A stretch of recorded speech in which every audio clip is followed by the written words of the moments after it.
Yeah, we can keep talking. I just take You making just, the you level just at a straight. point in life where people start fucking around and be like, oh, you don't like me, you like the idea of me. Yeah, and I hate that because like I'm actually in a situation like that right now Ooh.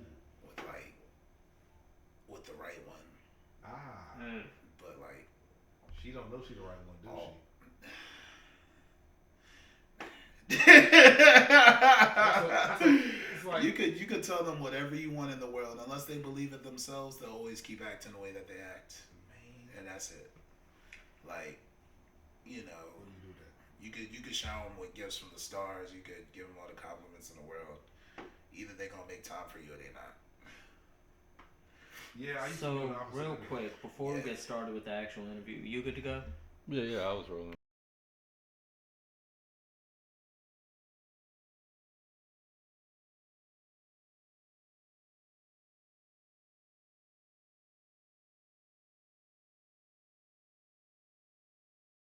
Like the information, not like eating pussy or anything. That's This is also Huh? fact. yeah. The fucked up thing is like you just saw her hair in this one first photo, right? You Mm-hmm. would never know she has full live locks underneath that shit.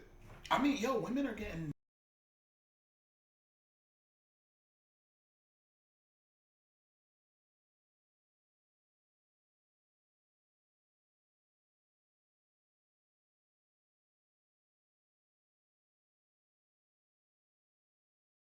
when they get like the baby hairs like in there correctly and all the other shit, man. Like Yo, what's that's up? why when I be like, yo, man, hey, you did a good job with the toothbrush. They be looking She at me has like, oh, like you full know, live toothbrush. like locks. Swipe I'm that like, shit, nigga, do the how little you thing with do your forehead and shit. I'm just like, yeah, nah, you on that, that? girl.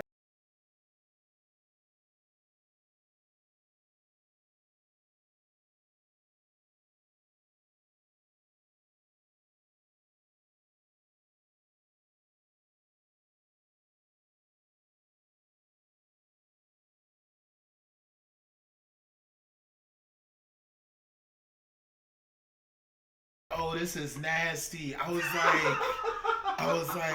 I technically am keeping track. I was like, and then I looked at the video and I was like, oh, you did some great work here. And then the other video, I was like, oh, nah, this ain't the greatest video, ma. You gotta do this again. But then I was like, I'm not gonna text her about it because like I'm not paying for this shit. I'm not financially supplying any of this. I was like,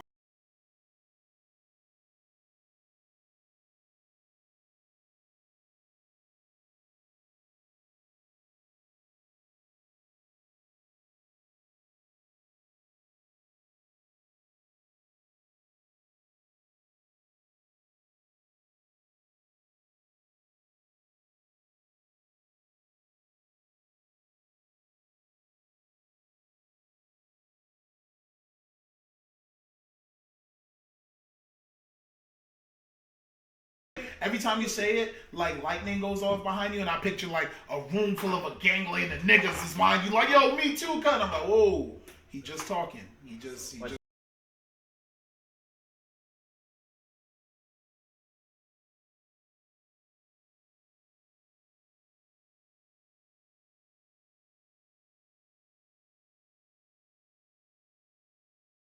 I thought she was tweeting about it, and I It's thought not she was that smooth. bullshitting. One second. And then you found out, nah, she was dead ass. No, she sent me that. She DM'd me. And she was Yeah, like, she was nah, like, like.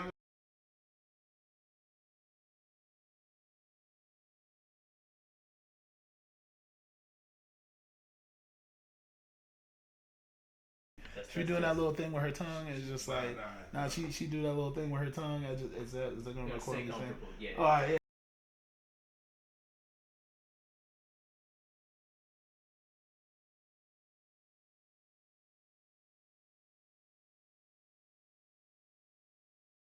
She open. I mean, she want what she wants. She gonna get it too. So you know, obviously, no one's saying no to Sydney dropping them jaws hot like cakes.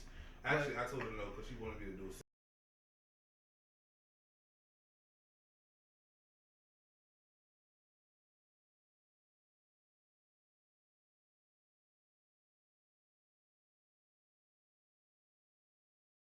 Give you problems, that's when you're not thinking of it. They're people. So with being people and having emotions and feelings, like, are we really taking care of our own people? Telling them to go get help, that's like, it's cool, but a lot of people don't realize how rude it is to tell someone to get help. Most of the time people tell people to like get help and get therapy is when there are issues, not we start to see certain signs that everything is not okay and we didn't check in on them. We always want to like help people when they're at the end of the race, not when the race may be starting, or not when there's real concerns that are going on that we could have taken care of before it became this whole thing.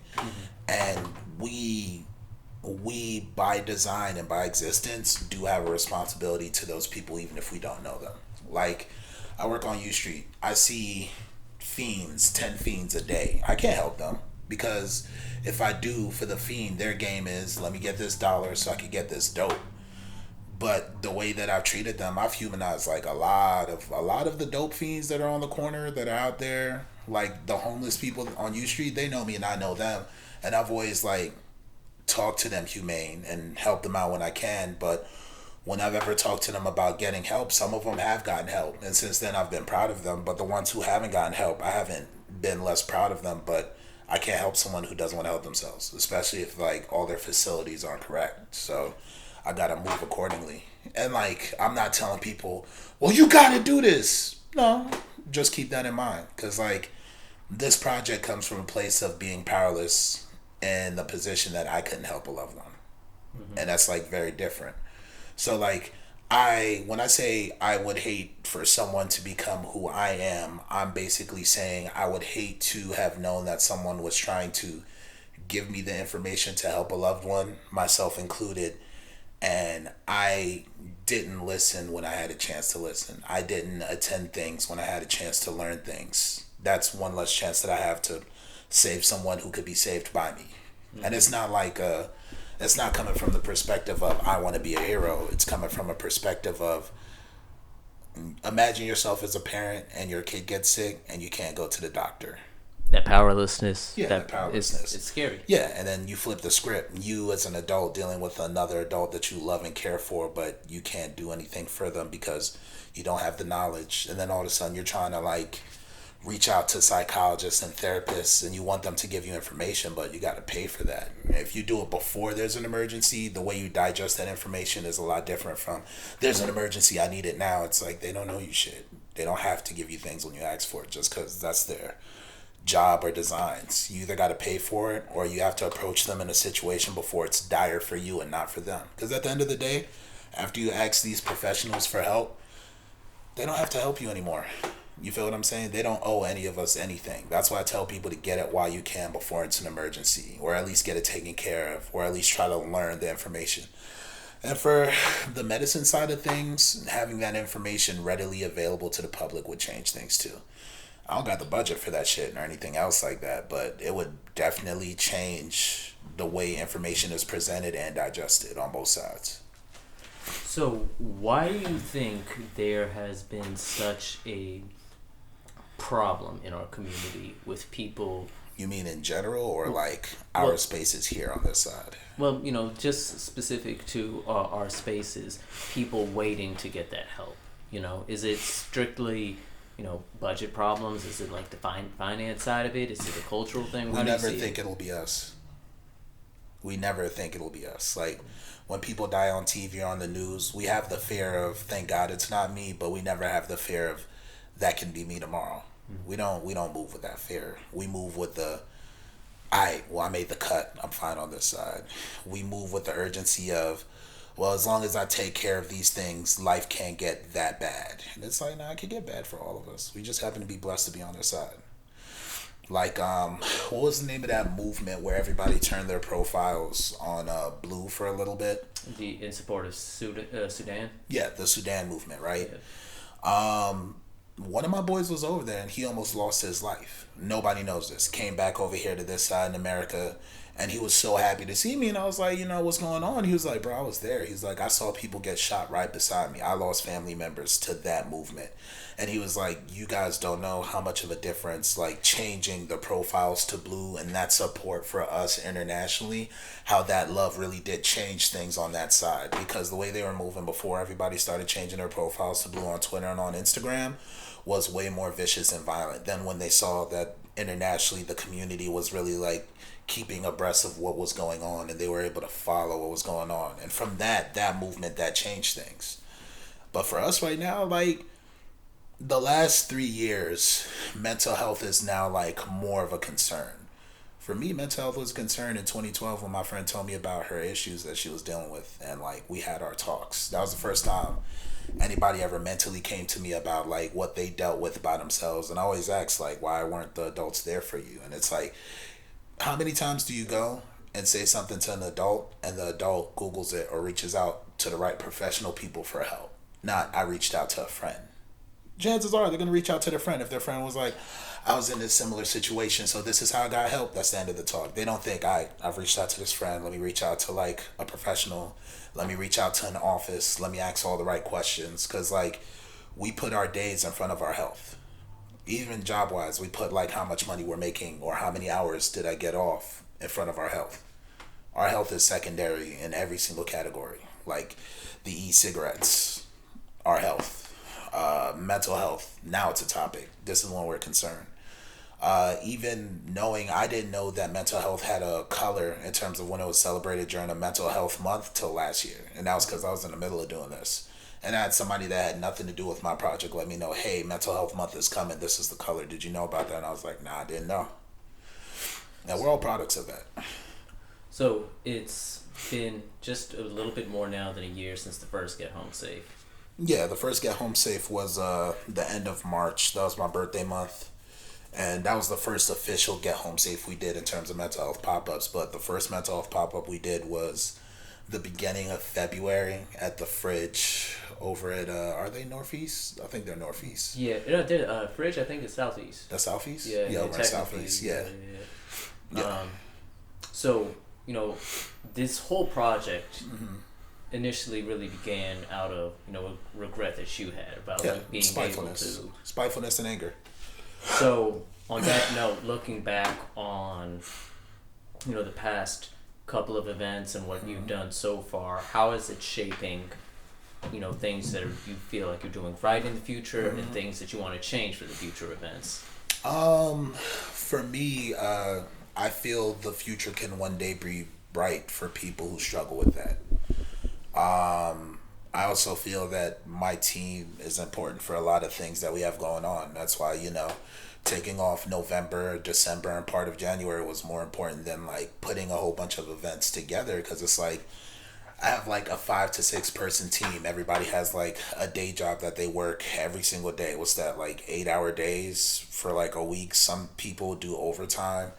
And not everybody has enough money in their lives right now to live comfortably and to be able to do the projects that we're doing. So like every event we put together, that's just more money that's not being put into their pocket because we're not making money yet. So like every time they say yes to one of my events for everything that we put together, that's another day that they say no to an extra event or project they could be working on to make money. So with that concern, it's how much money are they making? Are they emotionally getting rest? Because these events wear you out. Like, being that consistent bundle of energy and happy for each one of these events. I've seen everyone walk to their cars after the camera's off and everything else, and I've seen how tired everyone looks. And it's like you're filled with a sense of pride because, like, you're happy that you pulled it off and that you created these spaces. But then, like, once everything is done and you go back to your house, not a lot of us have like a lot of positive reinforcement from the people around us after we do our events. You feel me? Like I have a homie whose father was like praised them for like us doing these mental health pop-ups, and then when the bills piled up it was like, oh, you're out there partying. And it's like, you told my friend that you understood what this purpose is for everything that we're doing.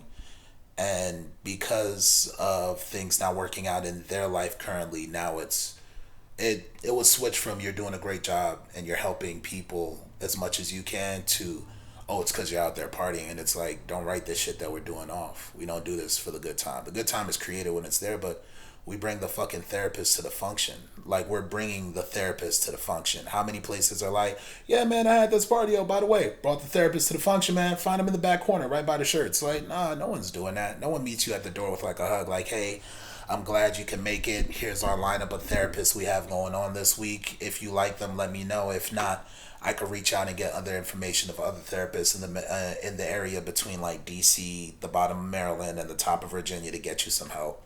No one's doing that. And the people who are doing it, they don't have a layered plan. And I don't have an issue with that because that's not my problem. But I am concerned with telling people, hey, we're running like a mental health pop up or event of sorts. But then they get there, and when they ask you for help, you can't give them help. It's like, so what's the point of doing it? Like, if you do it, be very specific as to what this is accomplishing for the day so they understand what they're getting into. Because, like, I would hate for someone to pull up to whatever we're doing when it comes to, like, the get home safe flag, and we can't give the help that we're telling people we can give you. So, like, if you can't reach out to a therapist, all right, I got the numbers. If you would like someone to be there when you make that call, I could be in the room, but you got to let me know. Also, I understand it's not easy. Even me myself, I had to reach out to get a therapist and get help like a couple of weeks ago, and that was probably one of like the hardest things I had to do this year. Like, imagine, and like I've never put myself above the rest when it comes to the events that we're doing, but imagine like you pick up the phone to make the call saying, "Hey, I need a therapist." But that's not what happens in the moment. In the moment you pick up the phone and you're like, "I need help." And they're like, "Well, what do you need help with?" And as you're talking, you start to feel your mouth get dry. You start to feel your palms get sweaty. You start to realize that like there's a difference between saying I need help and then being on that phone call with a total stranger, and you're finally admitting to these things that you got to get taken care of. And then it's like, how do you go day in and day out doing these events with these strangers and telling them to get help, and then when they got to make these phone calls, you're not there? Like, who holds their hands when like the help that they seek out isn't the help that they need, because not all therapists are like the right fit for people? Or like, who's there for every time a session didn't go as well as it's supposed to go or you would hope that it goes, and then who picks them back up when they fall? Like, there's a lot of main plans of do this and you'll be fine, but like there's not a lot of people. It's like the in between, this is what you can do, or this is who you can reach out to, or like, ooh, let me give you this lavender candle or oil.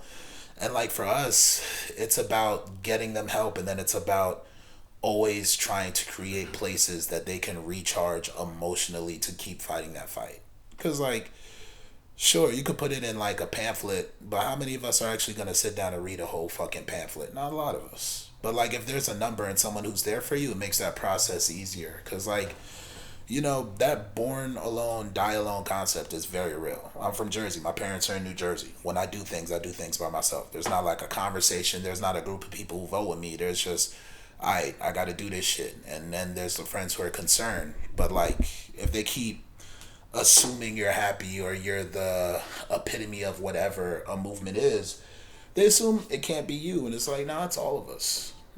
Every single one of us are susceptible to not having the power to be as healthy as we picture ourselves to be. And that's what it is. Like, did you feel that at all when you had to make that call to, oh, I've been powerless for like a year and some change now. I felt that way before the call. It's just, no matter how you imagine things, it never goes as planned. It's just another part of life. And like, even you may find out some disappointing things about yourself that you never realized too in that process. And it's like, now that I did this, who do I admit this shit to? Because it's like, you don't want your friends to like be disappointed. You don't want to think you're a disappointing individual. But like, you can have moments that that you are a burden to people, and that shit hits different. You feel me? Like, it always hits different. It's never like the same cup of tea no matter what. And us niggas, we love tea, but it's just not the same. You feel me? Yeah. The that powerlessness in like kind of the when you're doing the thing solo dolo, like you mentioned, that individualism. I think a large remedy to that is the community, which is why like some of the things that you've been doing are so focused. Can you kind of so important? Could you kind of expand on how you want to take Get Home Safe to the next level, on a wider level, to not just address mental health issues, but further issues in the community next year? I think I want to empower us to build a better self-image of ourselves. I think we are too quick to write ourselves off or not really sit down and give ourselves a chance to catch up to who we are and who we're becoming. Like I had to do that with myself. I had to give myself a 6 day social media break. Ended up not posting anything on Monday because I don't think you should be posting anything having to do with mental health, especially if you're encouraging people and it doesn't come from the right place or the right energy. And I had to reflect on who was I last year and who have I become this year and how that's affected me and my interactions with people. Because as I said before, the fight when it comes to mental health or just being a person, period, a lot of that fight happens when people aren't in the room. And, I had to deconstruct who I've been as a person, and I've had to, like, be aware of, like, what are my habits? How do I see myself? How do others see me? What have I been projecting and putting out there publicly? And giving people that power to do that is very important because you kind of get caught up in the day in and day outs of your life, and not enough of us really check ourselves correctly. And those images are important because, like, next level things are Get Home Safe is probably going to be around for, like, let's say the next 2 to 3 more years. I give Get Home Safe before it either becomes something or it changes into something else, but it still helps others. Um, Whether Get Home Safe is there or not, before Get Home Safe came, there were people who were dealing with mental issues. After Get Home Safe comes, there will still be people dealing with mental health issues. The question is, what tools did we give them for themselves to build themselves up so when nobody is there to hold their hands, they can hold their own hands? So, you said what? I ordered some food. I thought it was gonna be here earlier. Okay, all right, cool. You want to take a break? Yo, pause it right there. All right.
I overate, so as soon as all y'all leave, I'm gonna destroy my toilet. I'm holding on by that. Yeah, no, right. I got little turtles coming out right now. He's Perry dogging, bro. He's Perry dogging. Wait till he was done. I realized like I ain't eat all day, so I was just like, That was me. That's why I brought this food. I was like, damn, I didn't eat today. Terrible. I hate when I I do was that. sitting in the parking lot next door, like Eating. smashing dish taco.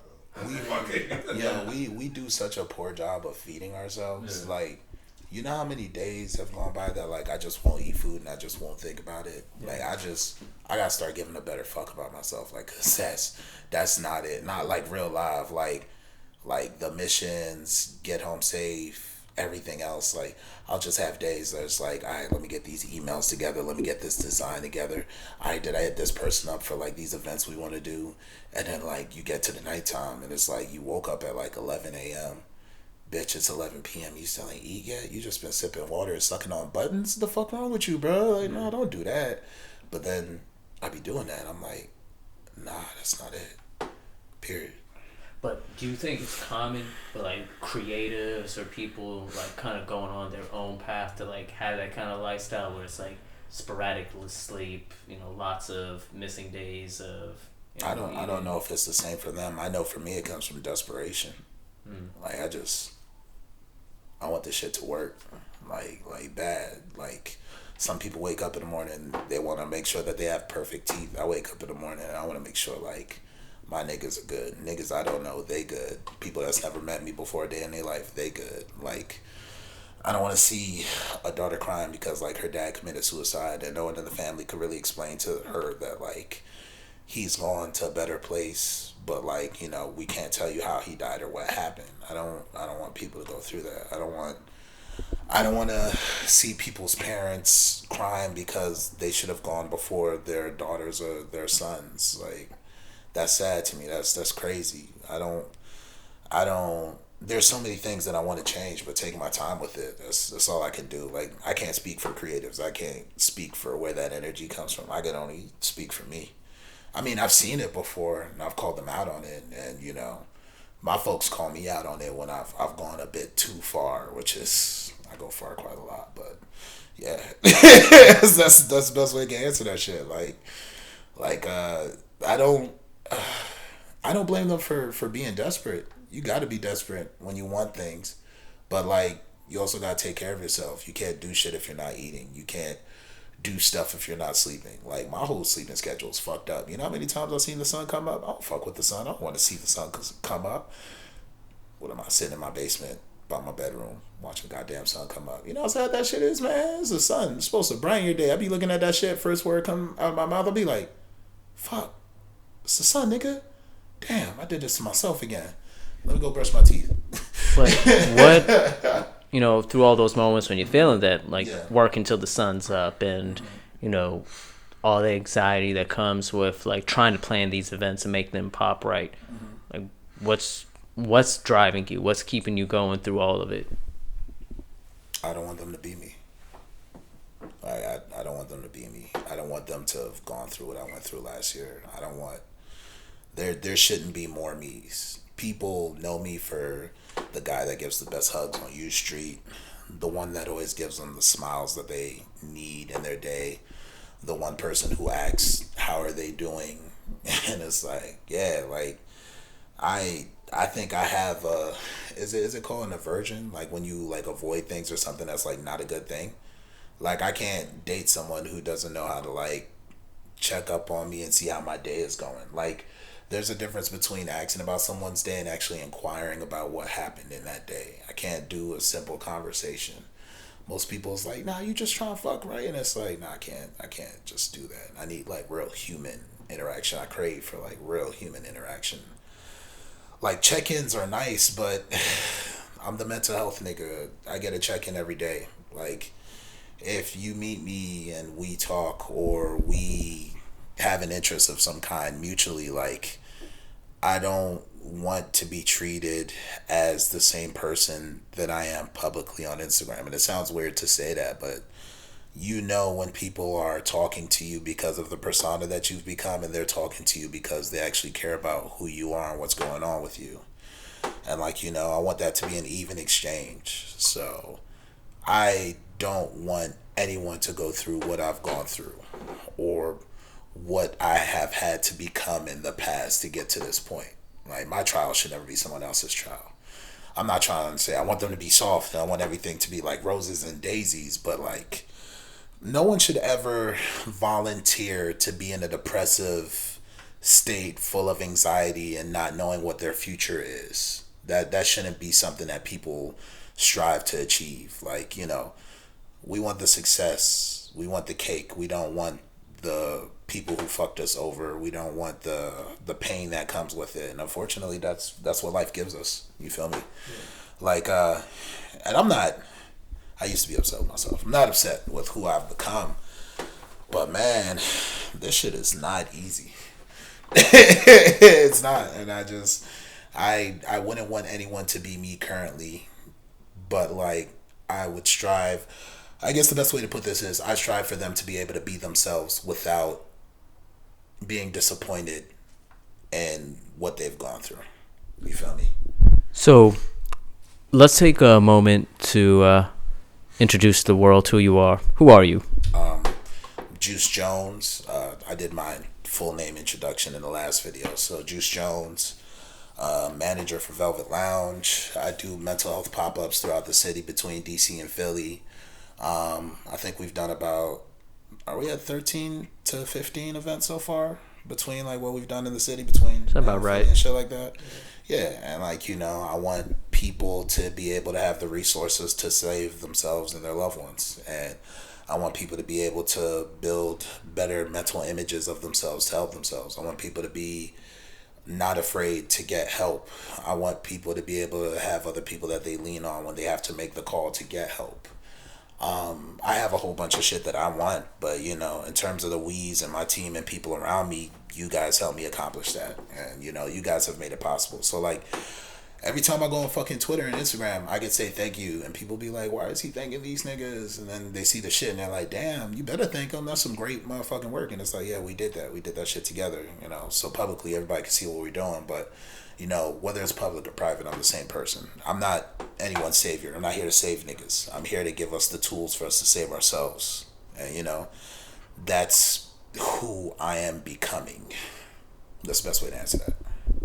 So, the Get Home Safe and other mental health events that you've been doing, for someone who is extremely uninitiated, or even those who have been coming to a few of them, what do you hope or want people to get out of those events?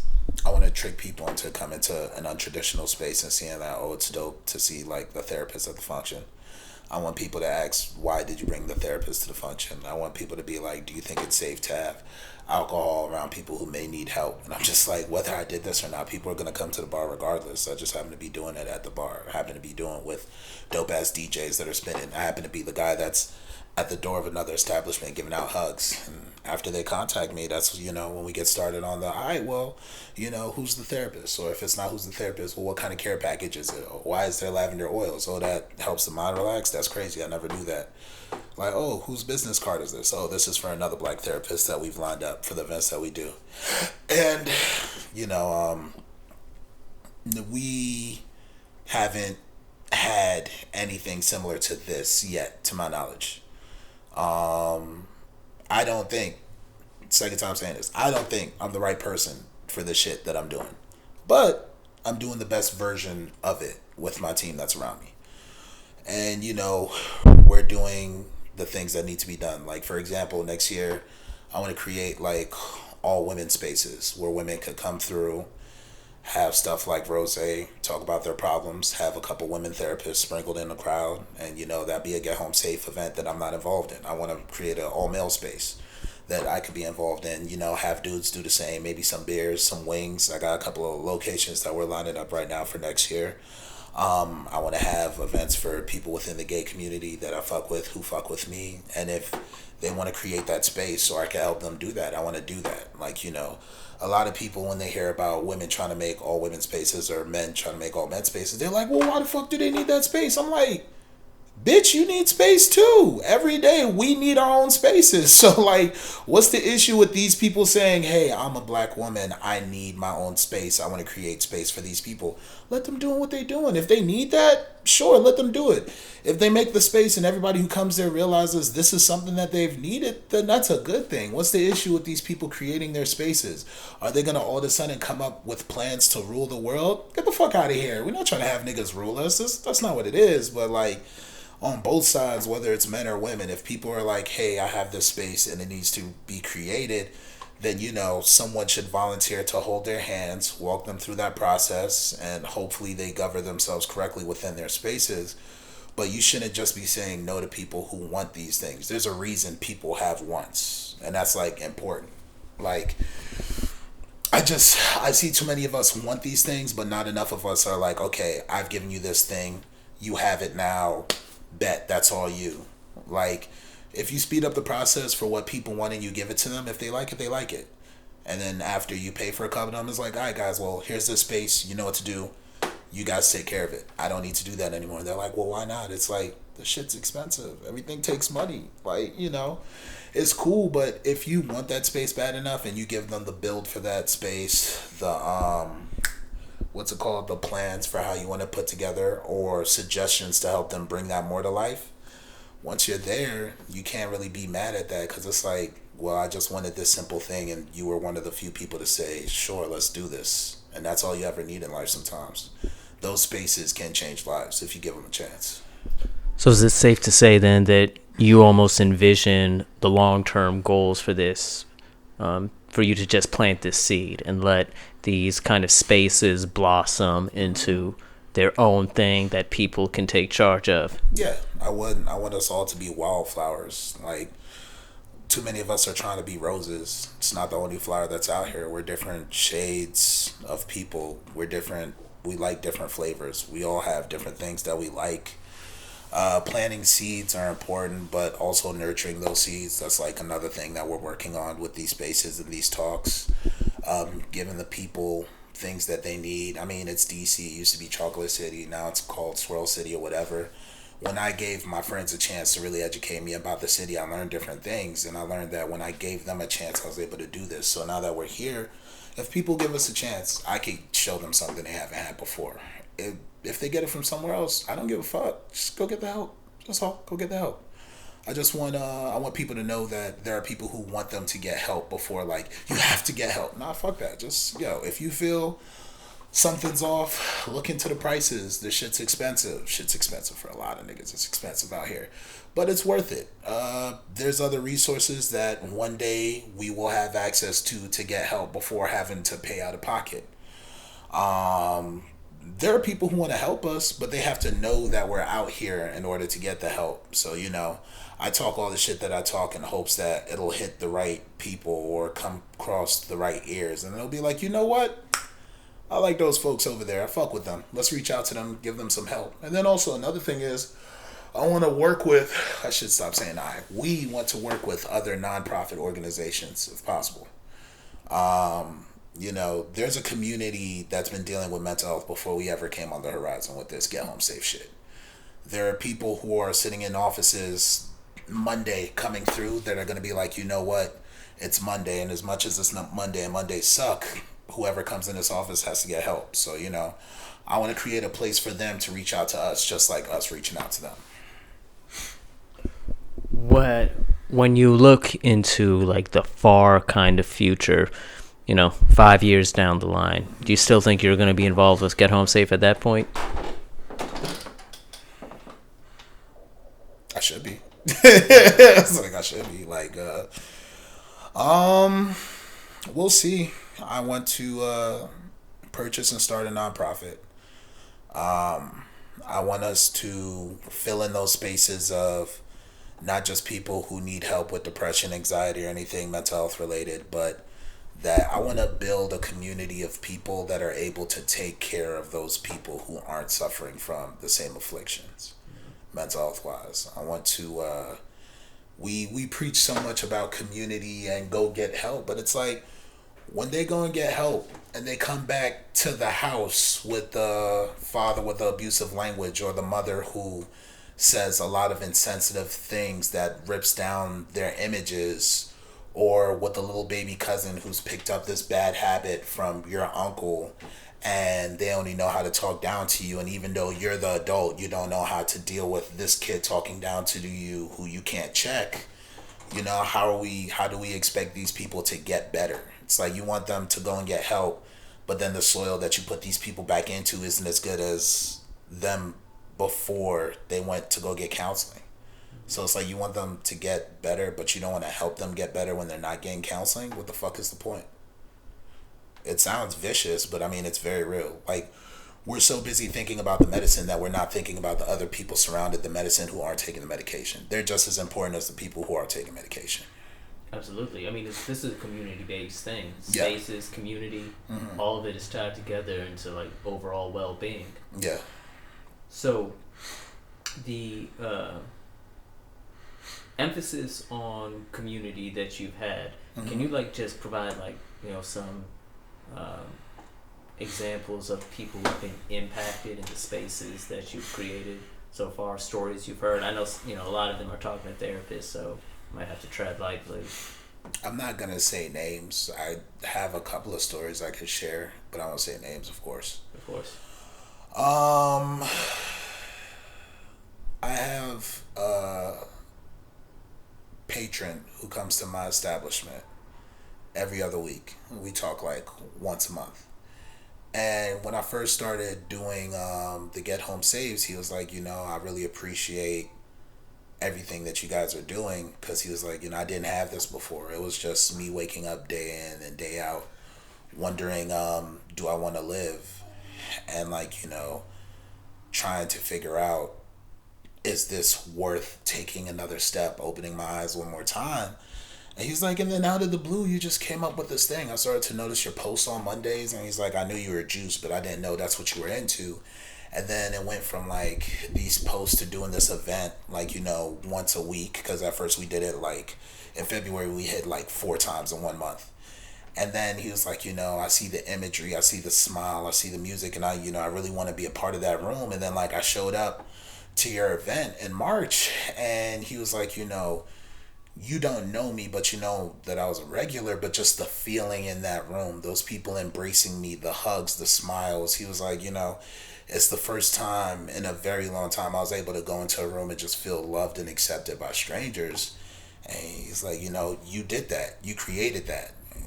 If you didn't create that, well, what if I had before that moment? For me, I don't think about shit like that. I'm too busy focused. But like when the story is told to me, I can't not think about that. Like I've had a lot of people who they text me. They text me in the morning, like on Sundays. They text me on Sundays because they tell me that they're looking forward to the post on Mondays. And they sometimes text me on Thursdays just to let me know that I'm doing a good job and keep up the great work. And it's like, for me, it's just a post. Like, I mean, Get Home Safe and Mental Health Mondays is serious enough where on Sundays I don't sleep, so I can make sure I make that 6 a.m. post for the people who are starting their day off. But like, I never thought that it would get to a point that what I'm posting socially would really affect someone's day and them waking up with the ability to really attack that day. Because I didn't do it for that. I did it just to personify a positive image going into Mondays. But then when someone comes to you and they tell you like this is life or death for me, it hits different. Because I wasn't not that considerate, but it still hits different. I don't want anybody to be able to be like, yo, I would have died if it wasn't for your post. But now I'm here in this position doing that little thing with the Instagram and the Twitters, and people really fuck with it. And it's like, all right, you onto something. You had a reason to do it before they were there. It's like when you get a promotion and you ask why did I get the promotion, and they tell you about all this shit that you've been doing. It's like, isn't that what everyone else is doing? And they're like, no. So it's like, it's just that same concept. Another story. There's this girl actually who I have to have lunch with who told me that she misses my hugs and how that really makes like a change in her day. And I was like, yo, let's meet up and talk. And she was like, I just appreciate everything that you're doing. She's like, on Monday, no matter what, I know that you'll be there for me on Monday. In my head, I'm like, I don't see you in person, but like for them, it's like, nah, you're there for me. And like, for every single one of them, I thank them. Like, I'm not a brat, but I don't think I've done the greatest job of saying my thank yous to people. So like, I try to give people their flowers now before it's too late. And I don't come in with the expectancy that, yo, all this shit we doing is gonna work. No, I fight hoping that it works. I wake up with thoughts of, I hope everyone's okay. Even if I don't know their names, I don't remember who they are, I hope it touches the right one. We and my team, we try to give a voice to those who don't have a voice. And anyone who's ever been brave enough to like let me know about their situations or anything like that, I don't welcome, but I don't reject it. Because when people tell you that truth, it adds on to the weight that you had before you started doing this, which is very dangerous. Like, that's a lot of times why I'm so antisocial outside of like, the projects that we do. I need time to myself. Like, Brooke will tell you, like, I get told some wild shit that like, when everything is done, I just sit in a room by myself for an hour and I'm like, yo, who would have known? Like, that pretty smile was going through that. Like their parents did that to who? Thinking it was okay. Like, it's just like, it sounds fucked up, but you can't help everyone. But there are people who want to be able to have the strength to do better than where they come from or what they're given. And my hat's off to them, because shit ain't easy for any of them. Yeah, I mean, so many people are going through so much shit that we don't even know about. It's all invisible to us. Yeah.